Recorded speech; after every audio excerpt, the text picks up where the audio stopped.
Hello and welcome to Awesome Bros, and this week we're going to talk about Beavertown. Not the full buyout, just like part of it, like a minor part of it. Does it really exist? For an open window on the travel world, Max and Chris from Ups and Brew. Welcome to Ups and Bros. Yeah. You know what? Fuck it. I need some beer for this one, and let's do it right now.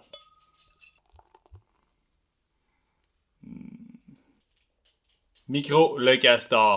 Yes, it's not Beavertown. I can't get my hands here in Canada on Beavertown beer. Which gets me to the point of maybe talking a little bit about the history behind this business before talking about what happened with Heineken later. Beavertown started roughly around 2011, I think. I gotta verify that on Google. So, Beavertown Brewery, founded in 2011 by Logan Plant. So, you might know this name, maybe a little bit reminiscent from the early 70s, going through the 80s. Famous rock band, I think their name, Led Zeppelin. So, Robert Plant,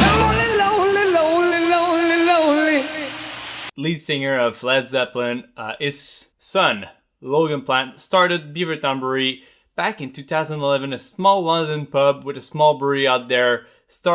Made his way in his own kitchen with his little pot and his tea pot, making some beer, and just decided to go full throttle at 30 years old, building a brewery from its own. Since then, Beavertown, he teamed up with one hell of a guy, and I've been a big fan of the branding of Beavertown, and that's one main thing that I've always looked up to when I'm thinking about a nice beer branding, and that's Beavertown. So teaming up with a guy called Nick Dwyer, fantastic designs, and he's doing everything that Beavertown needs as branding to put it out there. A really cool brand. So like from the Gamma Ray, which is a classic IPA that they're making, but also like they've been one of the big craft brewers to push the London beer industry forward. So, as all brewers, they wanted to grow a little bit more, and they needed some investment. So they decided to look out for crowdfunding, private equities, but it turns out that the only proper good option to help them gain and access the goals that they were aiming for was investment from bigger brewers, and that means one of the biggest beer families out there. So you got AB InBev, and Heineken is second. And Heineken invested 40 million euros into this project. So they bought minor equities into Beavertown, which means they're still keeping their major equities. They're still majorly owned by Logan Plant, but also means that they need to give back to Heineken and to listen a bit to them, which is where it kind of like blew up and kind of turned out not the proper way. People were not troubled, but they were scared. They losing one of their like staple breweries. We also have like big names like Cloudwater Brewing Company pulling out some blogs and thoughts like that they're pulling themselves out of the Beavertown extravaganza, which is their own beer fest when they're invited like a lot of breweries from outside of UK and bringing breweries from Canada and US too. Like it's a big beer fest. Now you have those big names pulling out, and even James Watts, the owner from Brewdog Company out there in Scotland, pulling out on Twitter an old blog post speaking about the first buyouts that we had when Goose Island got bought out and all those stuff. Speaking how he still wants to stay independent in this whole scheme of growing. So he's also pulling himself out of the Beavertown extravaganza. So all those big names are kind of like making waves out there and just trying to figure out like how did it happen. And it really reminds me of when Trou du Diable got bought out here in Quebec. It really hurt myself. Not really, but still. All right, not really.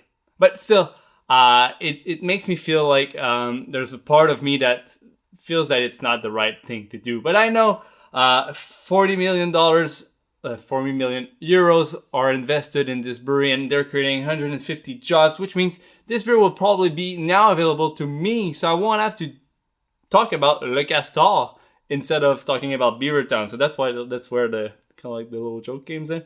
And by the way, pretty kick-ass Pilsner. Like, seriously, one hell of a Pilsner. If you find this Pilsner on the shelves of your local beer store, grab it right now. It's fantastic. Like, just perfect with summertime.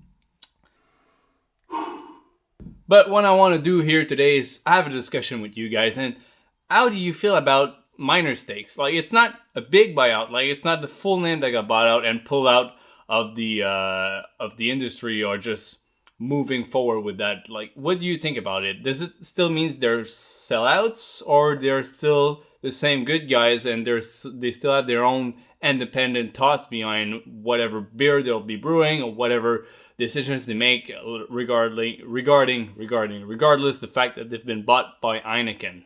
I know I might be rambling about, but I wanted to talk about it because I know we're the beer channel and it might not affect us straight up, but it's also something that we might see a bit more often happening because, yes, smaller breweries are growing up. Then we're now in a market that we have big brewers, big craft brewers, middle, and then it's smaller ones, which are usually the localist ones you can have. And we've always been big advocates of that. So I want like to do my Philip DeFranco. So passing on the question to you, and I'd like to know what you think about that, because I'm still not sure if should I still consider them as independent or not. What do you think about that? Overall, it's just a little rambling on this fantastic Thursday. I want also to talk about this fantastic Pilsner from the Castor. I know I'm plugging it the second time in the video, but seriously, it's really kick-ass. But also, Beavertown. Wish my first beer from you guys was when you guys did add any minor stakes with Heinekens. But I guess we'll have to do a different way. I'll still try out you guys. I'm really, really looking forward to try your beers.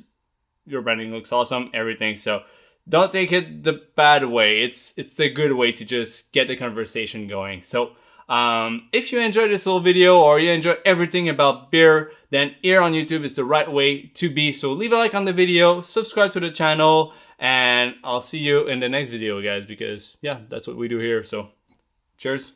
Let's get the ding. Should I get the ding? Metal? No. Plastic. Sounds like shit. Whew. Cheers.